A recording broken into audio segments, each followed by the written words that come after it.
quand on sonne du chauffard à Kippour, et j'aimerais que la communauté entende, quand on sonne du chauffard à Kippour, on rappelle à Dieu, on t'a suivi, on t'a pas sauvé la vie, mais c'est le seul peuple qui a accepté ta loi. Tu l'as proposé à tout le monde.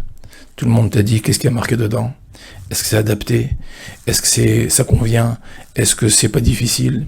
Nous, on t'a rien dit. Tu nous as dit, vous voulez ma loi? On a dit, Naase Venishma, on est prêt à la faire. Et on ne savait même pas ce qu'elle contenait. On t'a suivi dans le désert, on ne savait pas ce qu'on allait manger. Où est-ce qu'on allait dormir? Quand on nous donnait à nos enfants, tu nous as dit qu'il faut sortir, on est parti. On t'a suivi aveuglement sur toute la...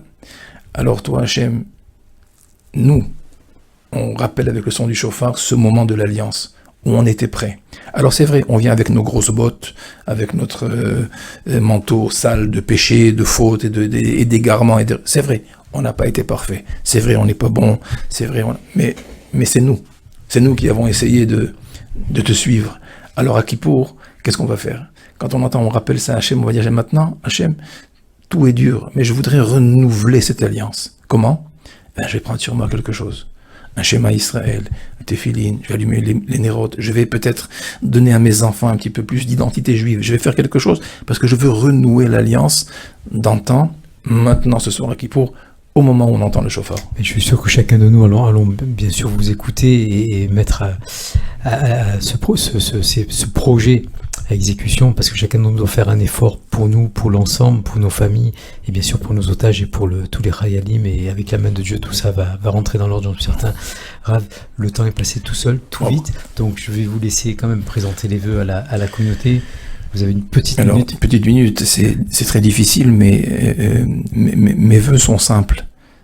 Je souhaite que la communauté puisse continuer à s'unir davantage. Je souhaite à ce que chacun puisse essayer de retrouver les membres de la communauté avec qui il avait des différends, qui puissent les aplanir.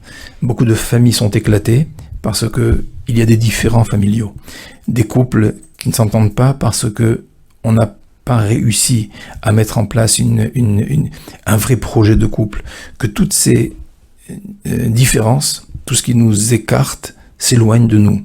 Et si on nous rapprochait les uns vers les autres, de façon à ce que notre unité, comme on la vit maintenant, soit encore plus renforcée, soit encore plus grande, et que grâce à cela, c'est marqué que lorsqu'on est unis, lorsqu'on est dans le shalom, alors Dieu nous donne les meilleures bénédictions. Quand il y a la paix, les meilleures bénédictions du ciel viennent dans ces couples, dans ces familles, dans ces milieux, dans ces communautés. Alors, ces bénédictions sont lesquelles? Ce sera le succès sur le plan matériel, sur le plan familial, sur le plan professionnel, sur le plan spirituel, à tous les niveaux.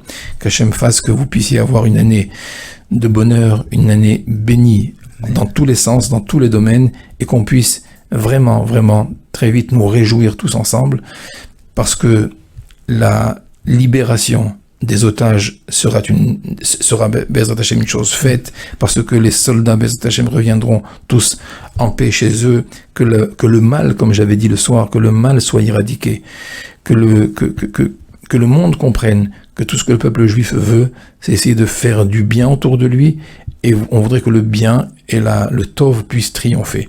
Une année Bezrat Hashem où la vérité et le bon seront Bezrat Hashem ceux qui triompheront pour l'humanité tout entière et surtout pour le clan d'Israël.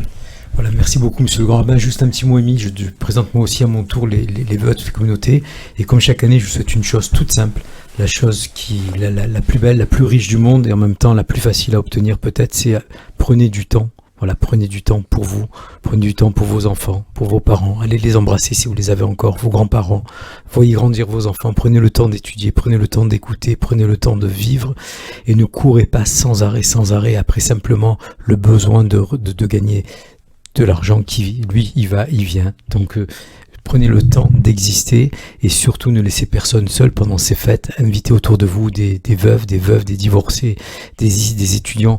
Mais voilà, pensez toujours à tous ces gens qui sont seuls pendant ces fêtes.